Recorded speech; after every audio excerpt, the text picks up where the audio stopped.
Sid Alpha, probably one of my favorite small YouTubers, does video game commentary and analysis. Great channel, 80,000 subs, growing pretty fast. I agree with Sid, probably 90% of the time, but there's that 10%, and as you can probably guess, that 10% is Star Citizen.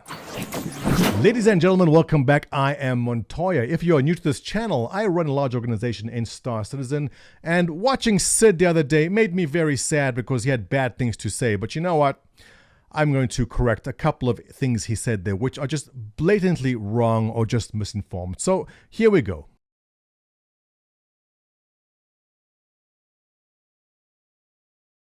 The game seems to be caught up in a perpetual limbo of development, where the developers seem to be more focused on turning out new ships to sell than they are actually developing a workable game of any meaningful description. Alright, the notion that Star Citizen is in limbo, that is factually incorrect. Now, in the beginning, and recently, up to about a year ago, we didn't have a roadmap. They simply sped out a patch, go, here you go, here's a patch, and we had no idea what was coming down the pipe.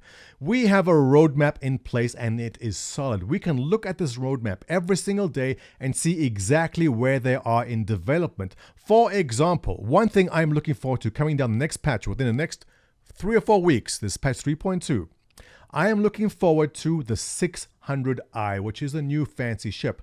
I can see exactly on the roadmap where that is in development. And when that little number hits 100%, I know for sure that when that patch comes out, that ship is going to be in that patch. There's a lot of other things happening in the roadmap besides just ships. Many things, including blind culling, networking, things which make the game work. It's all in there. It is not in limbo. We see exactly where the game is at this very point in time. The other thing mentioned is that the devs focused on churning out ships. Okay. The devs need to stop focusing on ships and just put out the game.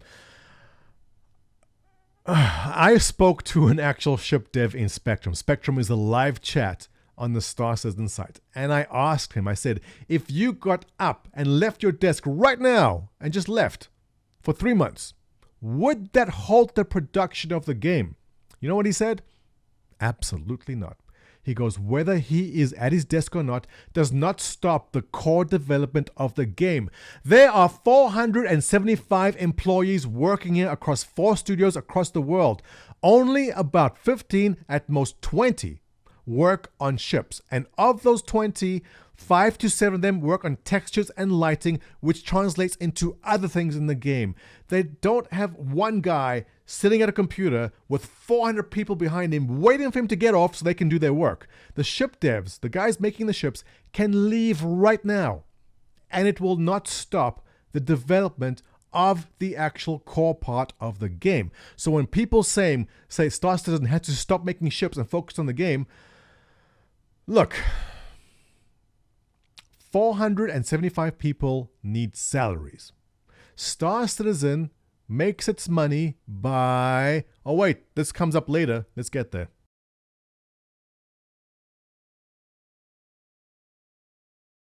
Cloud, Imperium continues to push for ship sales along with other purchasables in order to continue funding the money pit that Star Citizen has turned into. Star Citizen needs money. They need to keep selling ships. Yes! Star Citizen makes money by selling ships. Yes, that's been the model from the very beginning. Here's my question to all you guys who don't agree with this. They have 475 employees working on this game. 450, don't count the guys making the ships. They need to get paid salaries. These devs are not working for cookies. They need salaries. They need to go home and feed their families and pay the rent and buy the groceries and buy the puppy that new chew toy. They need money. Star Citizen makes money by selling ships, which then they use to pay salaries to the devs who make the game. So what is it?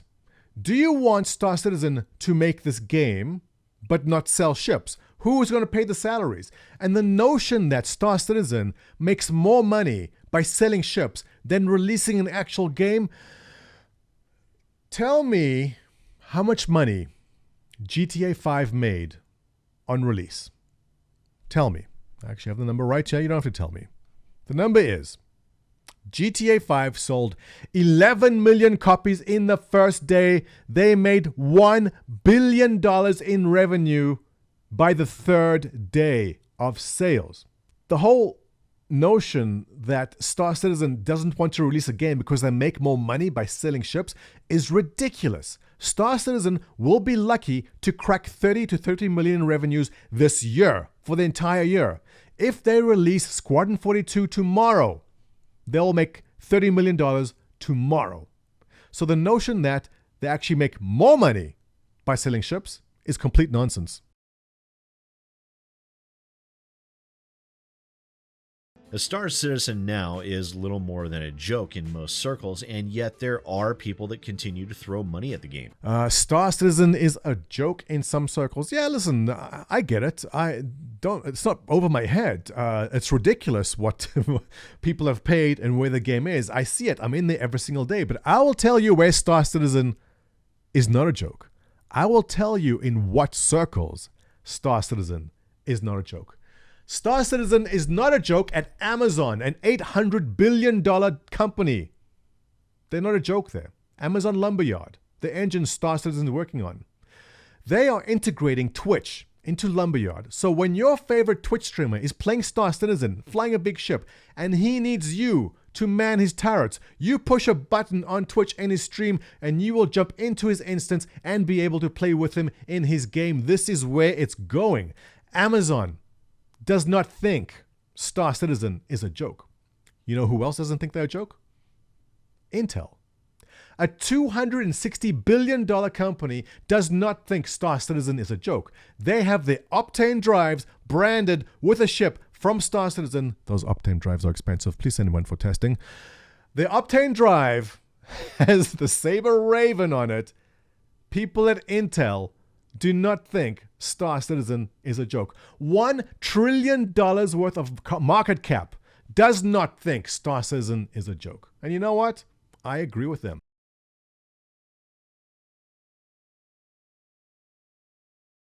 If a publisher were involved, they would have kept the developers from running wild with stretch goals and would keep them on task with getting a finished product into the hands of customers as opposed to spending time promoting and selling ships. But listen, where do we stand on this?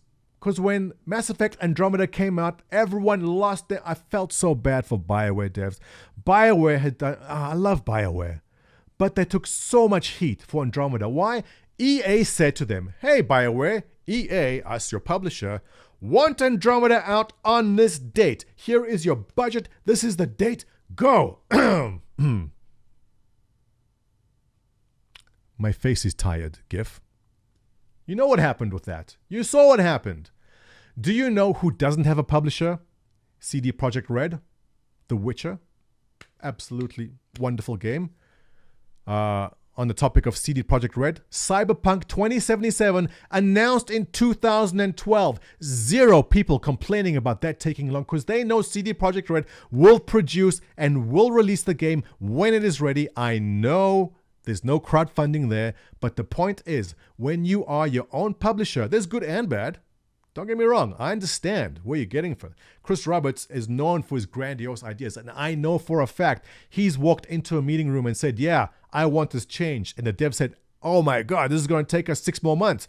And he said, doesn't matter, because CIG has the time and they have the money. And they better spit out a polished product, not Andromeda, not No Man's Sky. They are their own publisher. They will take their time. And you know what? No one's happy about the delays. I'm not happy that when I backed in 2013 that I'm still waiting for a game. No one's happy about it. But if you're going to spit out a game, give me a polished product. I know it's probably going to take 2 or 3 more years. It's a terrible and toxic relationship that is made worse with expressions of either desperation or extreme greed like this $27,000 ship pack, because realistically, that is the only message that is being sent with a package like this. Okay, listen. I strongly disagree with this. The $27,000 package is an expression of extreme greed. I will tell you an expression of extreme greed. Do you have allergies? Anyone watching you have allergies? Do you carry an EpiPen with you? Congratulations, that EpiPen costs 400% more than it did 2 months ago. Do you know why? Because the maker of EpiPen said, hey, we're jacking up the prices. People need this product. They'll pay. That's greed. Who needs a $27,000 game package? Nobody. Nobody needs it. Nobody needs the $15,000 package. Nobody needs the $10,000 package. Nobody needs the $2,500 Javelin. You don't need it. You know where there's no greed? I'm going to tell you all a big secret here. Star Citizen, the game package, costs $45. That's right. $45 to buy this game package to get involved in this alpha. $60 if you want the Squadron 42 and Persistent Universe combo pack. $60 is what this game costs, which seems to be the price for everything these days. Where's the greed? There's no greed. I strongly disagree. Don't buy into the hype. Sometimes it ends well, but it is never a good thing to gamble on. Sid ends off his video talking about don't buy into the hype. I absolutely agree with that. I can't argue with that point. I know personally people that put money in that should have not put money in, and now they're saying, well, it's been 4 or 5 years. I'm really growing impatient. That I understand it. There's no excuse for that. There is no excuse for it. CIG did drop the ball on that. They said we're going to have a target date here. They've missed all their target goals. I know, but listen, if you don't have the patience for it, if you don't want to wait 2 or 3 more years, then move along. There's plenty of other games. Destiny 2 is being great. There's expansions out now. Anthem from BioWare is going to be absolutely amazing. There's a lot of stuff coming out. Cyberpunk is going to be spectacular. There's a lot of stuff happening. Don't sit around and wait for Star Citizen. It is not going to happen within the next 2 years at least. When something changes, when funding changes, if any news changes, subscribe to this channel. I will let you know first. If you have any comments, suggestions, let me know. Post below. Thumbs up, share with your friends. I'll see you in the next one.